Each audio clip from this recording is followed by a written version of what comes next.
If I'm being honest, I ignored the warning signs. I mean, wouldn't you? Sharon was perfect, or at least she seemed perfect at the time.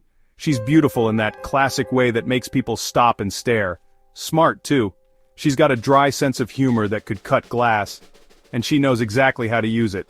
We've been dating for 8 months now, and yeah, maybe it was a little fast, but everything just clicked. From our first date, I knew I wanted her in my life. She felt like the total package, someone I could actually see myself building a future with. Looking back, there were little things I should have paid more attention to.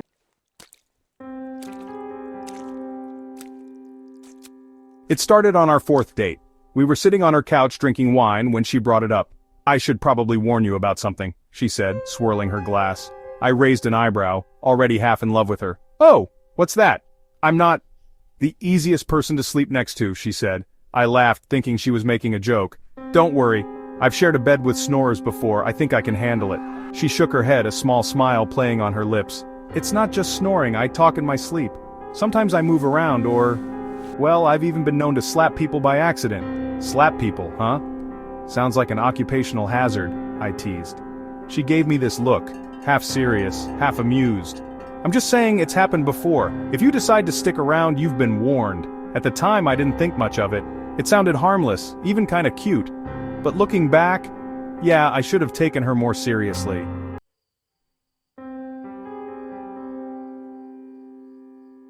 The first time I stayed over at her place, I was anticipating a slap in my sleep, just so I could poke fun at her about it the next morning. But for the most part, that first night was uneventful. She tossed and turned a little, muttering what sounded like random gibberish, "Not the red one and don't let it fall." I barely noticed. Over the next few weeks, her quirks started to come out more. One night I woke up to her hand smacking me squarely in the chest. "What the hell?" I mumbled, groggy and confused. Sharon was still asleep, her arm falling limp against the bed. The next morning I brought it up over breakfast. "So, you hit me last night." She almost choked on her coffee, her eyes wide with mock horror. "I did?" "Yep. Full-on smack. Guess you were dreaming about fighting someone." She grinned, shaking her head. "Maybe I was dreaming about Aaron." Aaron was her ex-husband. She didn't talk about him much, but from what I gathered, their divorce had been messy. The way she said his name, half joking, half bitter, made me wonder if there was more to the story. Still, I laughed it off. At the time, it didn't seem like a big deal. The warnings kept coming, however, in subtle ways I didn't recognize for what they were. A few weeks into staying over, Sharon brought it up again one night as we got into bed. "I wasn't kidding about the sleep stuff, you know," she said. "I know," I replied, pulling the covers over us. "Honestly, it's not that bad. It's sort of adorable." Her smile faltered for just a second. "Just don't freak out if I say something weird, okay?" I gave her hand a reassuring squeeze. "Sharon, it's no trouble, really. I think you're perfect, and nothing you say in your sleep is going to change that." She smiled again, but this time it didn't quite reach her eyes. At the time, I thought it was nothing. Now I wish I'd taken that moment more seriously.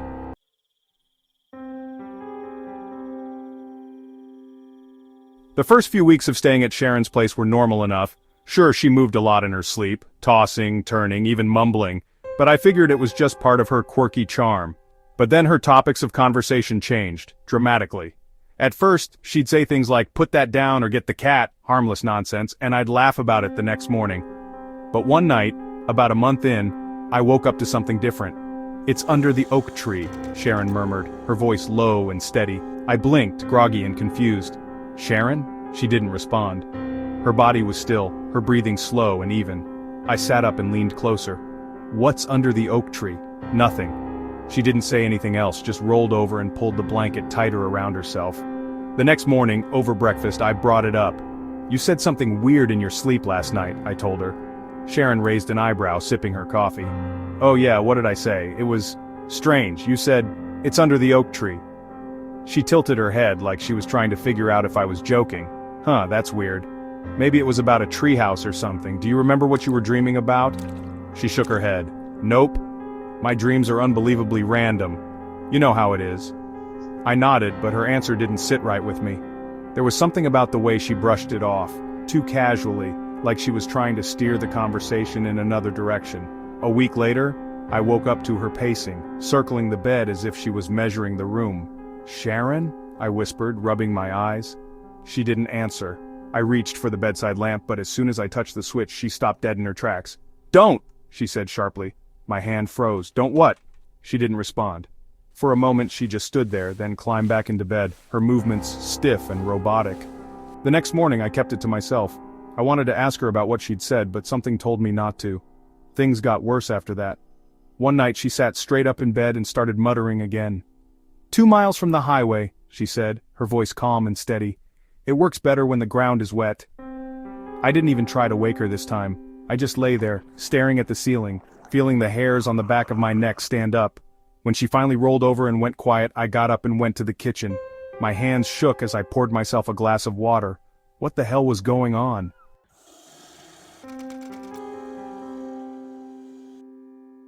The breaking point came a few nights later. I woke up to Sharon sitting at the edge of the bed, her back to me.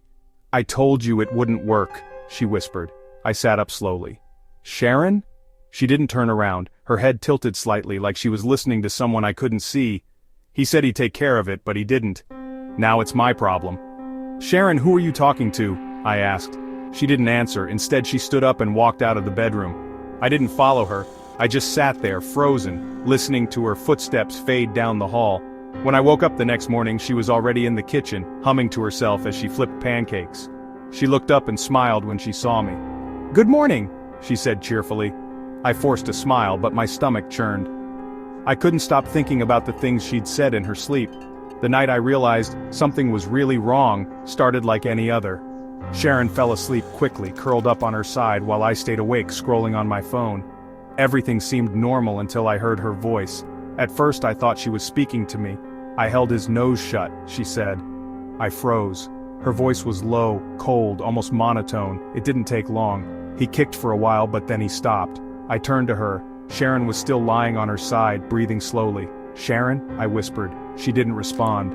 Her voice dropped to a whisper, dragged him down the embankment. The soil was soft, perfect for digging. "What the hell?" I muttered under my breath. I didn't sleep for the rest of the night. The next morning I confronted her. "You were talking in your sleep again last night."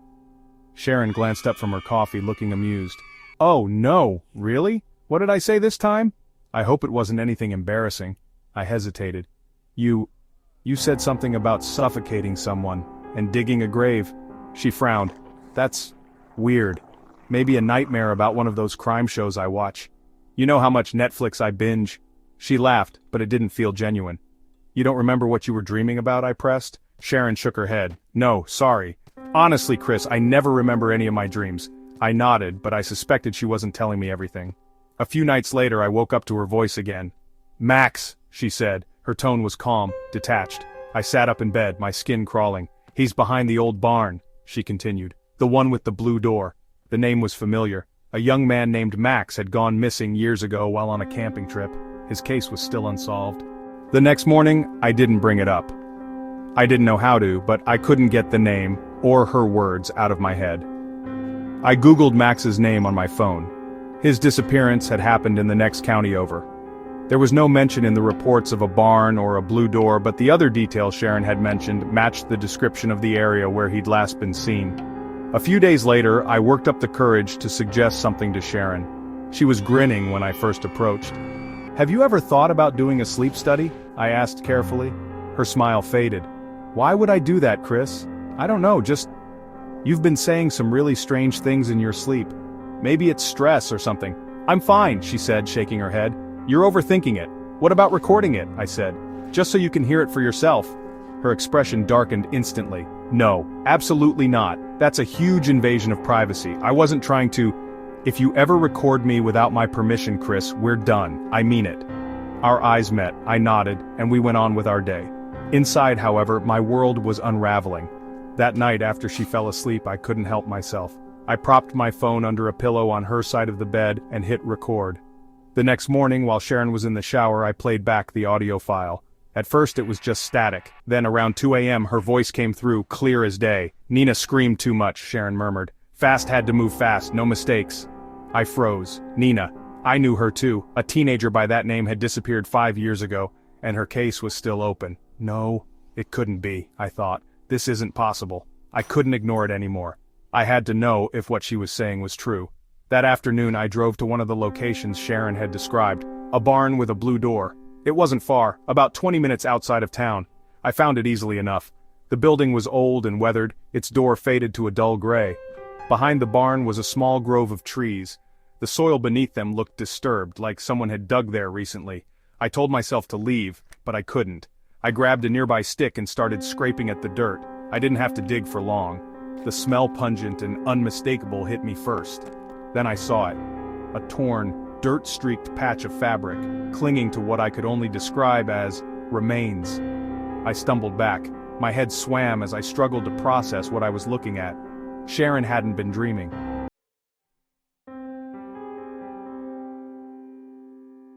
I couldn't stop myself.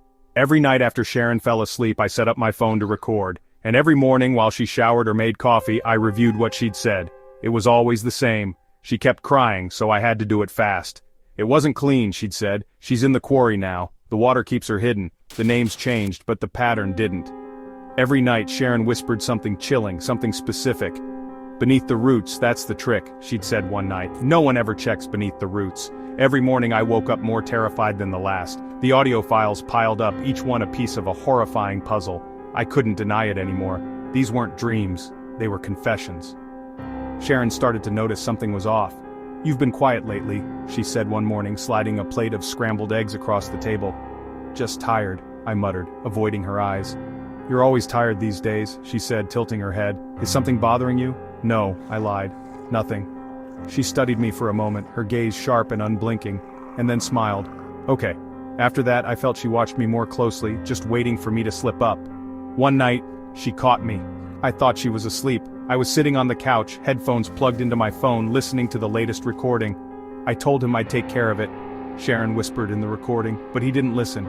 I had to clean up his mess. The sound of her voice made my skin crawl. "What are you doing, Chris?" I jumped, yanking the headphones out of my ears. Sharon was standing in the hallway, her arms crossed over her chest. "Nothing," I said quickly, locking my phone and shoving it into my pocket. Her eyes narrowed. "Were you just listening to something?" "No," I stammered. "I was just scrolling through Instagram." She didn't move. Her expression didn't change. She just stood there, staring at me. "Let me see your phone," she said finally. "What?" I said, laughing nervously. I said, "Give me your phone, Chris." "Why?" "Because I think you're lying to me." I stood up, trying to keep my voice calm. "Sharon, you're being ridiculous." "Am I?" she said, taking a step closer. "You've been acting weird for weeks. Avoiding me, locking your phone, what are you hiding?" "Nothing," I said. "Why would you think I—" "Then let me see it," she said, cutting me off. "No." The word came out sharper than I'd intended. Sharon's voice was cold and flat. "You recorded me, didn't you?" A wave of dread washed over me. "I don't know what you're talking about." She took another step forward. "While I was sleeping, you recorded me. Admit it. Sharon, Give me the phone, Chris." "No." She lunged at me, her fingers clawing for my pocket. I stumbled back, trying to push her away, but she was relentless. "Give it to me!" she screamed, her voice echoing through the apartment. I twisted out of her grip and ran for the door. I didn't stop running until I reached my car. My hands shook so badly that it took me 3 tries to get the key into the ignition. As I pulled out of the parking lot, I glanced back at the building. Sharon was standing at the window watching me. I didn't go back for my things, not even my phone. The next day, I logged into my cloud account from a public library computer. The recordings were gone. Sharon must have found a way to delete them. I sat there staring at the empty folder. All the evidence, every scrap of proof was gone.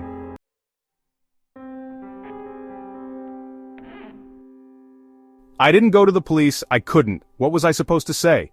That my girlfriend confessed to a dozen murders in her sleep? That I found a body exactly where she said it would be? They'd laugh me out of the station. Or worse, they'd think I was involved. And without the recordings, I had nothing but my word. Instead, I did the only thing I could think of. I ran. I drove straight to the next town over, checked into a cheap motel, and spent the rest of the night staring at the cracked ceiling, trying to figure out what the hell I was going to do. The next morning, I bought a new phone with cash. It was nothing fancy, just a basic model that could make calls and access my cloud account. Not that it mattered. The recordings had vanished. Every file I'd backed up had been erased. She'd found a way to delete them. For weeks I stayed in the motel, keeping my head down and jumping at every sound outside my door. I just knew Sharon was out there, watching, waiting for the right moment to strike. I avoided social media, too afraid she would use it to track me down. The only thing I kept up with was the news. Every morning, I scrolled through local crime reports praying I wouldn't see her name, or worse, hear that another body had been discovered. At first there was nothing. No missing persons or disappearances, no murders. For a moment I let myself believe that maybe I'd scared her enough to stop. Then the killings started again. It was small things at first. A man found strangled in his home, a woman's body pulled from a lake. Both in neighboring counties, the circumstances eerily similar to the stories Sharon had whispered in her sleep. I told myself it was just a coincidence. It had to be. But then, it got closer. A teenage girl went missing from my hometown, her bike found abandoned on the side of the road just a mile from where I grew up. A week later, her body was discovered in a shallow grave beneath a grove of trees. I couldn't breathe when I saw the report. The site matched Sharon's description exactly. Beneath the roots, that's the trick. No one ever checks beneath the roots. It was her, it had to be. The breaking point came when the news reported another victim, my cousin Riley. Riley and I weren't close, not anymore, but we'd grown up together. She was the kind of person who lit up every room she walked into, always smiling and laughing. When I saw her name on the news feed, I felt like the floor had been ripped out from under me. The reporter said she'd been found near the same grove where the teenager's body had been discovered. They didn't give any details, but I already knew what they weren't saying. I knew it was Sharon. For days I couldn't eat or sleep. All I could think about was Riley, how I could have stopped this if I'd done something sooner, if I'd gone to the police or told someone, anyone, about what Sharon had said, but I hadn't. I'd run away like a coward, and now Riley was dead. The guilt was suffocating. I've made a lot of mistakes in my life, but running away from Sharon has to be the worst. I thought leaving would save me. I thought it would keep her from finding out how much I knew. But the truth is, it didn't save Riley. It didn't save anyone.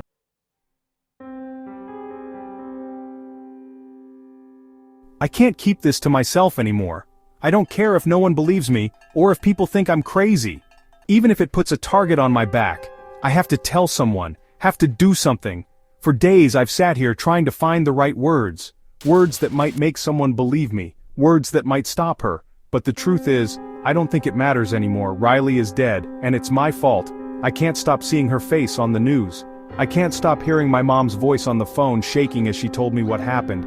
I could have done something. I could have stopped Sharon, but I didn't.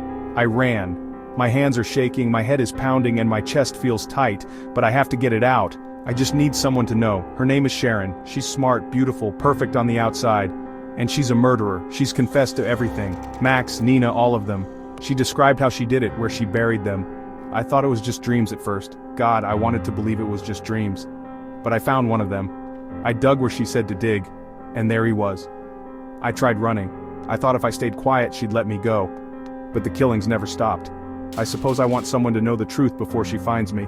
Because she will. It's just a matter of time. There's a noise. I freeze, my fingers hovering over the keyboard. I hear the sound of glass breaking, of footsteps, slow and steady coming from the kitchen. A wave of nausea overwhelms me. I grab the gun from my nightstand, my hands trembling so badly I nearly drop it. Oh God, she's here. I don't know if I'll make it out of this. If I disappear, you'll know why. If anyone finds this, please, don't let her get away with it.